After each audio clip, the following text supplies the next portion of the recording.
அது கூட்டணிங்கிறது அது ஒரு தற்கொலைக்கு சமம். வந்தாலும் எம் சாண்டு, நீங்க வந்தாலும் எம் சாண்டு. நீங்கள் வந்தாலும் ஆத்துமணல் அள்ளுவீங்க, நீங்க வந்தாலும் ஆத்துமணல் அள்ளுவீங்க. நீங்க வந்தாலும் கமிஷன் வாங்குவீங்க, நீங்க வந்தாலும் கமிஷன் வாங்குவீங்க.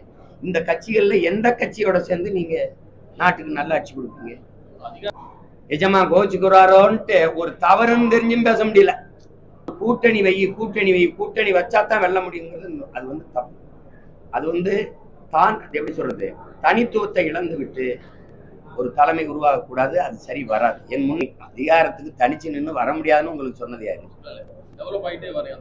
சொன்னது யாரு? இப்ப நான் ஆளல, என் தங்கச்சி ஆண்டுட்டு போறேன், என் தம்பி மகன் ஆண்டுட்டு போறான், எங்க பிள்ளைய ஆண்டுட்டு போகுது. ஆனா எதிர்கட்சியா இருக்கும்போது நீங்க என்ன பேசுனீங்க?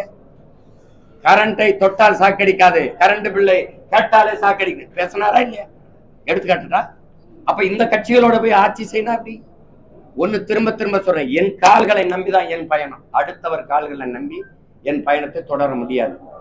அடுத்தவன் தோல் மேல ஏறி நின்று நான் உயரமானவன் என்று காட்டுவதை விட தனித்து நின்று உண்மையான உயரத்தை காட்டுவதே மேன்மையானதுங்கிற கோட்பாட்டை படிச்சவன் நான்.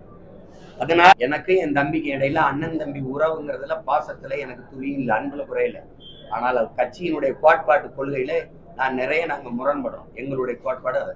இப்ப திமுக இத்தனை வருஷம் இருந்த கட்சி கொள்கையை நான் எதிர்க்கலையா? காங்கிரஸ் எதிர்க்கலையா? பிஜேபி எதிர்க்கலையா? அது மாதிரி எதிர்க்க வேண்டிய தேவை இருக்கு. எங்களுக்கு ஒரு தத்துவம் இருக்கு, அதுக்கு அது ஏற்புடையது இல்லை. இப்ப எங்க அண்ணனை போய் எங்க அண்ணன் கமலஹாசனை நாங்க ஒன்னும் எதிர்க்கல.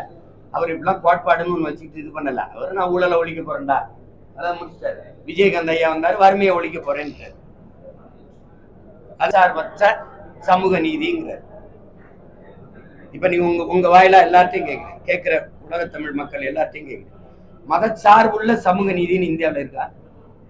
இல்ல. அப்ப ஏன் மதச்சார்பற்ற சமூக நீதிங்கிறீங்க? அதுல இஸ்லாமியர் கிறிஸ்தவருக்கான இடஒதுக்கீடு இருக்கா இல்லையா? மண்ணின் உரிமைதான் எங்க கொள்கைங்கிறீங்க. மண்ணின் உரிமை எதது? என் தம்பி சொல்ற கோட்பாட்டை ஒரு அண்ணனா அவனுக்கு மூத்த அரசியல் அந்த நீண்ட காலமா இருக்குன்னா அது தப்பு. நீ அந்த மாதிரி சொல்லாத. சாதி மதம்னு பிரிக்கிறாங்கன்னு சொல்லு. ஏன்னா சாதி மத உணர்ச்சி மனிதனுக்கு மட்டுமானது. மொழியின் அடிப்படையில உலகம் முழுமைக்கும் அரசியலை கட்டமைக்கிறான். ஆவின் பால் கொடுக்கறது சரி, ஆந்திரால வாங்கி கொடுக்குது இந்த அரசு. அது போல கொடுப்பீங்களா? இப்ப நான் ஆடு மாடு வளர்க்கிறேங்கிற அது மாதிரி வளர்த்து கொடுப்பீங்களா? ஒரு கோட்பாடுல ஏண்டா டாஸ்மார்க் கடையில சாராயம் ஊற்றி கொடுக்குறவன் கவர்மெண்ட் வேலை பார்க்கலாம், ஆடு மாட்டுக்கு ஊசி போடுற வெட்டினரி டாக்டர் கவர்மெண்ட் டாக்டரா இருக்கலாம், ஆடு மாடு வளர்க்குறவங்க ஆத்தால பெண் கவர்மெண்ட் எம்ப்ளாயா இருக்குதான்னு நான் கேட்கிறேன்.